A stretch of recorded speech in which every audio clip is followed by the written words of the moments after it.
Grand master robo super commando Dhruv. दोस्तों, आपने इसके पहले भागों में पढ़ा कि ध्रुव समुद्र के बाहर दौड़ लगा रहा होता है मॉर्निंग वॉक, तो एक साथ काफ़ी मछलियाँ निकल कर बाहर गिर जाती हैं। वो सब मरी होती हैं और उसमें ध्रुव को पता लगता है कि इसमें रेडियो एक्टिविटी ज़्यादा है। जब उसकी चेकिंग शुरू करते हैं तो पता लगता है किसी ने समुद्र में परमाणु परीक्षण किया है। उसी परमाणु परीक्षण की वजह से एक अग्निमुख नाम का दैत्य समुद्र से बाहर निकलता है और उसका सामना चंडिका से होता है और चंडिका उसको चाहकर भी रोक नहीं पाती है। इधर ध्रुव जब पीटर के साथ समुद्र में वही न्यूक्लियर ब्लास्ट वाली जगह पहुंचता है तो ग्रैंड मास्टर रोबो के आदमी उस पर हमला कर देते हैं। इधर अग्निमुख का सामना चंडिका से हो रहा होता है। उधर जब ग्रैंड मास्टर रोबो के आदमी ध्रुव और पीटर के जाने के बाद वापस पहुंचते हैं तो उन्हें एक जल से निकला हुआ दैत्य खा जाता है। इधर करीम और रेनू जब स्टार हेलीकॉप्टर के जरिए अग्निमुख को उठा लेते हैं तो वो आग से उसकी कड़ियों को जला देता है और नीचे गिर जाता है। उधर ध्रुव जब करीब वो पीटर को लेके जा रहा होता है तभी उसके सामने एक अनोखा जलदैत्य आ जाता है और ध्रुव की उसके साथ लड़ाई होती है जिसमें ध्रुव उसे नष्ट कर देता है। परंतु उधर घर पर आईजी राजन को खबर मिलती है कि श्वेता गायब है और उस श्वेता की खबर लेने के लिए निकल पड़ते हैं। अब उसके आगे राजन, आईजी राजन और रजनी कार की तरफ लपके, लेकिन तभी इमरजेंसी सर, राजा एटॉमिक पावर पर एक आग उगलते आदमी ने तबाह कर दिया है। आप तुरंत हेडक्वार्टर पहुंचिए। ओह, मुझे तुरंत ऑफिस जाना होगा रजनी। तुम श्वेता के स्कूल पहुंचो, मैं थोड़ी देर में वहां पाता हूँ। आप और आपका काम, बच्चों के अलावा आपको सारी दुनिया की फिक्र है। चलो ड्राइवर। इस नई घटना के अंजाम से ध्रुव पीटर के साथ अस्पताल की तरफ बढ़ रहा था और अग्निमुख और एनर्जी की तलाश में राजनगर पता गांव पहुंचा था। एनर्जी कहाँ है? एनर्जी! चारों तरफ जान बचाने के लिए भगदड़ मच रही थी। एटॉमिक पावर प्लांट की सारी ऊर्जा पीकर अग्निमुख अत्यंत शक्तिशाली हो गया था। उसके रास्ते में आने वाली हर वस्तु धूल में मिलती जा रही थी। उसको सिर्फ एक ही चीज़ की तलाश थी, एक और बिजली घर की। कुछ ही मिनटों में सर, वह आगोलता आदमी राजनगर आ गया है। व्हाट? इस वक्त वह कहाँ पर है? नाना चौक पर। उसके बढ़ने के हर रास्ते पर रुकावटें खड़ी कर दो। मैं भी खुद नाना चौक पहुंचता हूं। और अस्पताल में घबराओ मत ध्रुव, अब पीटर खतरे के बाहर है। एक दो दिनों में यह बिल्कुल नॉर्मल हो जाएगा। ये हेलीकॉप्टर एरिया में कौन हॉर्न बजा रहा है? पा पा पा पा। Oh my God! ध्रुव ने डॉक्टर के आश्चर्य का कारण देखना चाहा। यह सारा ट्रैफिक कैसे जाम हो गया? अभी अभी रेडियो पर समाचार आया था, नाना चौक के पास कोई आग उगलता आदमी तोड़फोड़ कर रहा है, इसलिए पुलिस ने उधर जाने वाले सारे ट्रैफिक रोक दिए हैं। आग उगलता आदमी? आज ये क्या हो रहा है? अगले पल ध्रुव तेजी से सीढ़ियां उतर रहा था। मुझे जल्दी से जल्दी नाना चौक पहुंचना होगा, लेकिन उधर जाने वाली हर सड़क पर तो जबरदस्त ट्रैफिक लगा हुआ है। पहले आग उगलता आदमी समुद्री जीव, और अब आग उगलता आदमी, इसलिए मुझे अपने लिए स्पेशल रास्ते का इंतजाम करना ही होगा। और वह रास्ता जिस पर ध्रुव के अलावा और कोई नहीं चल सकता था। अगले ही पल ट्रैफिक की भीड़ से दूर ध्रुव मोटरसाइकिल पर नाना चौक की तरफ बढ़ा जा रहा था। तार पर मोटरसाइकिल चलाना इतना मुश्किल नहीं है जितना इन तारों में से वह तार ढूंढना जो मोटरसाइकिल का बोझ सह सके। लेकिन अग्निमुख का रास्ता रोकने वाले और लोग भी थे। वे आ रहा है सर। ओ माय गॉड, ये तो नर्क का शैतान लग रहा है। मैं ऐसे भयानक प्राणी के साथ कोई चांस नहीं लेना चाहता। Kill him! फायर! इधर आजी राजन के मुंह से फायर शब्द निकला। अगले ही पल कई राइफलें एक साथ जला गुजरी और कई गोलियां बर्बाद हो गई।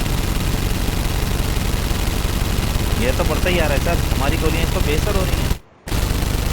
अग्निमुख बगैर एक भी कदम उठे बाधा को पार कर गया। और ये मच्छर बहुत तंग करते हैं, देखकर भी यकीन नहीं होता। यह खूंखार पानी तो एकदम चलती फिरती भट्टी है। इसको यहीं पर रोकना होगा, वरना यह खूबसूरत शहर खंडर बना देगा। और आईजी राजन ने उस बोरे को उठाकर अग्निमुख के ऊपर फेंक दिया। आईजी राजन ने बगैर शत्रु की ताकत जाने उस पर हमला किया था और यह एक जानलेवा गलती थी। तूने मुझ पर हमला किया, अग्निमुख पर। यानी अब तेरी लाइफ का दी एंड आ गया। असावधान राजन, अपने आप को पूरी तरह से बचा नहीं सके। तूने इसी से मुझ पर हमला किया था ना, अब मैं इसी से तेरी खोपड़ी तोड़ूंगा। वो बोरा अग्निमुख के हाथ से आईजी राजन के ऊपर आने ही वाला था, परंतु वो वैसे का वैसा उठा का उठा रह गया। तो ये है मिस्टर अग्निमुख। पट्टे ने अपना नाम तो जोरदार रखा है, देखने में भी ये उसी समुद्री प्राणी का भाई भतीजा लग रहा है। यानी इसको भी किसी ऐसी जगह ले जाकर मारना पड़ेगा जहाँ पानी मिले, और यहाँ पर पानी का सबसे बढ़िया स्रोत या फायर ब्रिगेड का वाटर पंप। लेकिन इसको खोलने की मेहनत तो अग्निमुख से ही करवाऊंगा। ध्रुव का ख्याल सही था। गुस्से से भरा अग्निमुख उसकी तरफ पलटा और एक ही फुंकार से पंप गल गया। अब पंप से निकली तेज मोटी धारा को सिर्फ दिशा की जरूरत थी, जो ध्रुव ने बखूबी किया। और देखते ही देखते वातावरण भाप से भर गया। लेकिन ध्रुव ने अग्निमुख की शक्ति को गलत अंदाजा लगाया था। तू मेरी बहुत एनर्जी खत्म कर रहा है छोकरे, अपनी मौत को बुलावा मत दे। यह बेशर्म चुल्लू भर पानी में डूब मरने वाला नहीं है, इसको मरने के लिए और ज्यादा पानी चाहिए। पॉप! ध्रुव ने मजबूत हाथों से एक झटके से मैनुअल का ढक्कन उठा लिया और पलक झपकने से भी कम समय में उसका शरीर हवा में उछला और अग्निमुख के पीछे जा पहुंचा। अगले ही पल उसका हाथ घुमा और अग्निमुख एक भारी टक्कर खाकर सीधे खुले मैनुअल में जा गिरा। ध्रुव की योजना सफल हो गई थी। वह आगे लपका और मैनुअल का ढक्कन वापस अपनी जगह पर फिट हो गया। इस शहर के शिविरों में इतना पानी और इतनी जहरीली गैसें हैं कि इसका बचकर बाहर आना असंभव है। अब सबसे जरूरी काम पापा को सुरक्षित जगह पर पहुंचाना है, और उसके बाद अग्निमुख को पकड़ने के लिए स्पेशल फोर्स से संपर्क करना होगा, ताकि वे जल्दी से जल्दी यहाँ पहुंचकर अग्निमुख को हिरासत में। लेकिन तभी सैकड़ों प्रेशर कुकर एक साथ फटने की भयंकर आवाज़ ने भड़ूम ध्रुव को आईजी राजन को वहीं पर छोड़ने के लिए मजबूर कर दिया। मैनहोल के अंदर बनी भाप ने अपनी ज़बरदस्त प्रेशर से मैनहोल के भारी ढक्कन को हवा में पत्थर की तरह उड़ा दिया था। तू समझता था कि तू मुझे पकड़ पाएगा, अब मैं बिना तुझे खत्म किए आगे नहीं बढ़ूंगा। यह तो वाकई बहुत शक्तिशाली है, यह मेरी हर स्कीम को फेल करता जा रहा है, और मेरे पास इसको पकड़ने के सारे रास्ते खत्म हो रहे हैं। हा हा हा, बच्चों और बच्चों सुपर कमांडो ध्रुव, लेकिन अब तुमको अग्निमुख यमराज के हवाले करके ही रहेगा। ये सब चीज़ कहीं और देखी जा रही थी। ग्रैंड मास्टर रोबोट के द्वारा हमारा एजेंट राजामोट एटॉमिक पावर से वापस आ गया है मास्टर, पर क्यों? उसको तो अभी वापस नहीं आना था। खैर, उसको आराम करने दो, और ध्यान रहे कोई उसके आराम में खलल ना डाले। हमारे आदमी अभी ब्लास्ट वाली जगह से यंत्र लेकर वापस लौटे या नहीं? नहीं मास्टर, और वे कोई जवाब भी नहीं दे रहे हैं। क्या? तुरंत चेक करो, कहीं कोई गड़बड़ तो नहीं हो गई है। अगले ही पल स्क्रीन पर जो दृश्य उभरा उसे देखकर रोबो सब कुछ भूल गया। शैतान की कसम, यह तो सोने का शहर है वाइपर। आज तक इस मूंगे की चट्टान ने इसको दुनिया की नज़रों से छिपा कर रखा था, और इस बीच हम छोटे मोटे कामों में अपना समय खराब कर रहे थे। इतना सारा खालिस्ताना, लाखों टन सोना। वाइपर, तुरंत हमारी पूरी अटैक फोर्स को तैयार करो। हमको तुरंत इस स्वर्ण नगरी पर कब्जा करना है, किसी भी कीमत पर, किसी भी कीमत पर।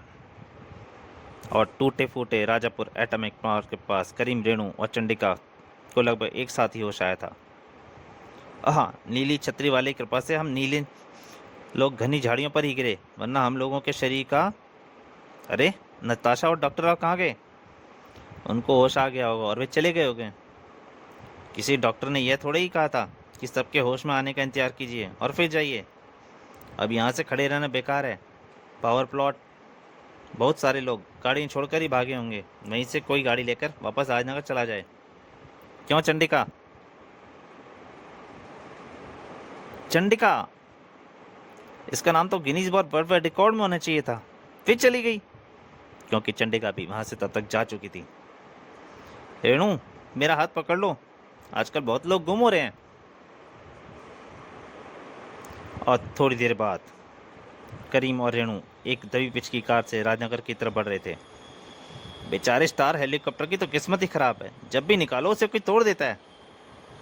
पिछली बार अफ्रीकनों ने उसका कबाड़ा कर दिया था, और इस बार अफ्रीकनों से स्टार हेलीकॉप्टर की लड़ाई के बारे में जानने के लिए पढ़िए मौत का ओलंपिक।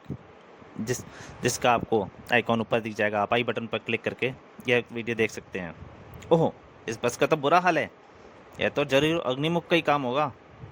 तभी करीम को तेजी से ब्रेक मारना पड़ा, क्योंकि रास्ते में एक भयभीत आकृति कार की तरफ का श्वेता, श्वेता तुम यहाँ क्या कर रही हो?